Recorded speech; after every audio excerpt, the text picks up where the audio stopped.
7 दिन लगातार रेप, एक नहीं दो नहीं बल्कि पूरे 23 लड़कों ने किया। ड्रग्स देकर किया रेप और बनाते रहे वीडियो। नमस्कार दोस्तों, इस खौफनाक रेप की खबर ने दरिंदगी की सारी हदें पार कर डाली। रूह कंपा देने वाला ये मामला उत्तर प्रदेश के बनारस का है, जहां एक ग्रेजुएशन की छात्रा को किडनैप कर पूरे 23 दरिंदों ने लड़की का 7 दिन रात बलात्कार किया। सुनकर भी शरीर में कंपन होती है कि पूरे 7 दिन तक एक लड़की का बलात्कार होता रहा, लेकिन किसी को कुछ खबर नहीं हुई। दरअसल 19 साल की लड़की ग्रेजुएशन की छात्रा है। ये लड़की 5 भाई बहन है, जिस कारण घर में आर्थिक मदद के लिए पढ़ाई करने के साथ ही ये युवती एक होटल से जुड़े स्पा सेंटर में भी काम करती है। हर दिन की तरह एक दिन वो अपने काम पर निकली, लेकिन घर वापस नहीं लौटी। 29 मार्च को लड़की घर से निकली और 4 अप्रैल को बदहवास हालत में घर पहुंची। इन 7 दिनों में जो दरिंदगी इसके साथ हुई, वो सुनकर आपके भी रोंगटे खड़े हो जाएंगे। लड़की काम खत्म कर लौट रही थी कि तभी उसे रास्ते में उसका दोस्त राज विश्वकर्मा मिला, जिसके बाद लड़की उसके साथ घूमने चली गई। इस दौरान राज जबरदस्ती उसे लेकर एक होटल में गया और वहां उसके साथ पहले जबरदस्ती की, लेकिन जब लड़की ने विरोध किया तो उसने जबरन उसका रेप किया और उसका वीडियो भी बना लिया। 30 मार्च को जब बेटी अपने घर आने लगी तो राज के जानने वाले समीर, आयुष सिंह समेत कुछ और लड़के होटल में आए। उन्होंने उस लड़की को होटल में ही रोक लिया। फिर वीडियो वायरल करने की धमकी देकर सभी ने उसके साथ बारी बारी से रेप किया। लड़की का फोन भी उन्होंने छीन लिया, इसलिए वो किसी को फोन भी नहीं कर पा रही थी। लड़की खूब चिल्लाई, लेकिन किसी ने उसकी एक नहीं सुनी। लड़की को पूरे दिन होटल में रखने के बाद अगले दिन 30 मार्च को उन लड़कों ने अपने अन्य दोस्त, जिसमें सोहेल, अनमोल, दानिश, साजिद और जाहिद, इन सबको शामिल किया और होटल बुलाया और फिर सब ने मिलकर लड़की का गैंग रेप किया और साथ साथ इसका वीडियो भी रिकॉर्ड कर लिया। सबसे पहले इन लड़कों ने लड़की को ड्रग सुंघाई और फिर जब वो नशे में धुत हो गई, फिर उसके साथ रेप किया।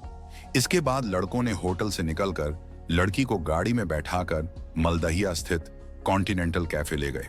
वहां बेहोशी की हालत में फिर लड़की के साथ रेप किया। 2 दिन तक मलदहिया के आसपास के होटलों में साजिद के दोस्त इमरान, दानिश, सोहेल, शोएब और अन्य लड़कों ने अलग अलग जगह लड़की के साथ रेप किया। ये लोग लड़की को शहर से काफी दूर ले गए थे और उसे धमकी देते रहे कि अगर उसने किसी को भी बताया तो उसके सारे वीडियो वायरल कर देंगे। 3 अप्रैल की रात साजिद ने लड़की को एक कार वाले के साथ बैठा दिया। लड़की इन दिनों पूरी तरह नशे में थी, इसलिए कौन उसे कहां ले जा रहा था उसे कुछ समझ ही नहीं आया। कार में 5-6 लड़के पहले से मौजूद थे और उन लड़कों ने भी मिलकर चलती कार में लड़की के साथ रेप किया और फिर उसे सड़क पर फेंक कर भाग गए। इसके बाद बेटी बदहवास हालत में घर पहुंची और उसने पूरी कहानी घर वालों को बताई। इन दिनों में जब बेटी घर नहीं लौटी थी तो घर वालों को लगा कि वो ऑफिस के काम से कहीं बाहर गई है।